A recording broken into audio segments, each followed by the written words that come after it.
नमस्कार साथियों, स्वागत है आप सभी का अंकित इंस्पायर्स राजस्थान पर। मैं हूं अंकित अवस्थी।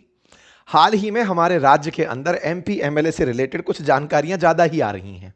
थोड़े दिनों पहले आपने भास्कर का एक स्टिंग देखा जिसमें एमएलए अपने लोकल एरिया डेवलपमेंट के नाम पर मिल रहे पैसों में से कार्य करने के लिए कुछ रिश्वत की मांग करते हुए दिखाई दिए थे, जिस पर फिलहाल विधानसभा में सवाल जवाब चल रहे हैं, पूछताछ कमेटियां कर रही हैं, विधानसभा के द्वारा बनी हुई अनुशासन समितियां काम कर रही हैं।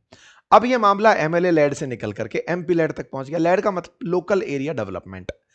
अब लोकल एरिया डेवलपमेंट के लिए मेंबर ऑफ पार्लियामेंट लग गया तो एमपी लेड, और एमएलए के लिए लग गया तो एमएलए लेड। एमएलए बोले तो मेंबर ऑफ लेजिस्लेटिव असेंबली, बोले तो विधानसभा। विधानसभा के सदस्यों को हमारे राजस्थान में प्रति सदस्य 5 करोड़ रुपए मिलते हैं अपने क्षेत्र में लोकल एरिया के विकास कार्य के लिए।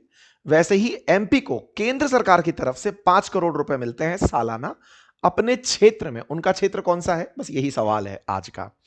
एमपी का कौन सा क्षेत्र है? एमपी कई प्रकार के हैं। कैसे कई प्रकार के हैं? सब एक प्रकार है जो सांसद बनकर गए हैं लोकसभा में, उनका संसदीय चुनाव क्षेत्र होता है। एक सांसद हैं जो कि राज्य से राज्यसभा गए हैं, वो भी सांसद तो है ही हैं, राज्यसभा है। तीसरे सांसद वो हैं जिन्हें सरकार ने नॉमिनेट किया है। तो 3 प्रकार के सांसद हैं। तो तीनों प्रकार के सांसदों को मिलता 5 करोड़ रुपया ही है एक साल में खर्च करने के लिए अपने क्षेत्र में। अगर आप मंत्री या किसी मंत्रालय की योजना के थ्रू पा रहे हैं तो वो बात अलग है, लेकिन लोकल एरिया डेवलपमेंट, जहां से आप चुनाव जीत कर आए हैं, जिस क्षेत्र से आप बिलोंग करते हैं, उस पर खर्चने के पैसे हैं। अब आप पूछेंगे सर, पूरे देश के अंदर जितने सारे विधायक, सॉरी इतने सारे जो एमपीज हैं, ये इतने बड़े देश में कैसे खर्चा डिसाइड करते हैं? इसके लिए कुछ प्रोविजंस बनाए हुए हैं। आम रूप से अपन फिलहाल राजस्थान पर अगर फोकस करें तो राजस्थान से 25 लोकसभा के सांसद चुनकर जाते हैं और 10 राज्यसभा के सांसद जाते हैं। पूरे दे राज्य के अंदर 41 जिले हैं, 25 सांसद जा रहे हैं और 10 राज्यसभा।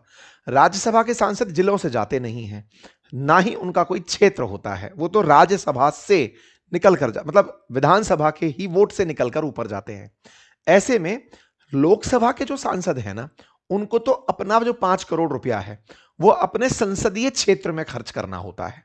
मान लीजिए कि कोई संसदीय क्षेत्र, मान लीजिए उदाहरण के लिए अलवर है, तो अलवर से निकला हुआ सांसद अलवर पर पैसा खर्च करेगा, भरतपुर से निकला सांसद भरतपुर पर पैसा खर्च करेगा। लेकिन जो राज्यसभा का सांसद है, जो हमारे राज्य से 10 निकलते हैं, वो पूरे राज्य में कहीं पर भी पैसा खर्च कर सकते हैं। मतलब 10 की 10 मिलकर के एक जिले को भी पैसा दे सकते हैं। राज्यसभा के सांसद पर यह लिमिट लागू नहीं होती है, वो पूरे राज्य में कैसे भी पैसा खर्च कर सकते हैं। तो फिर विवाद क्या है? विवाद यह है कि राजस्थान के कांग्रेस के 3 सांसद राजस्थान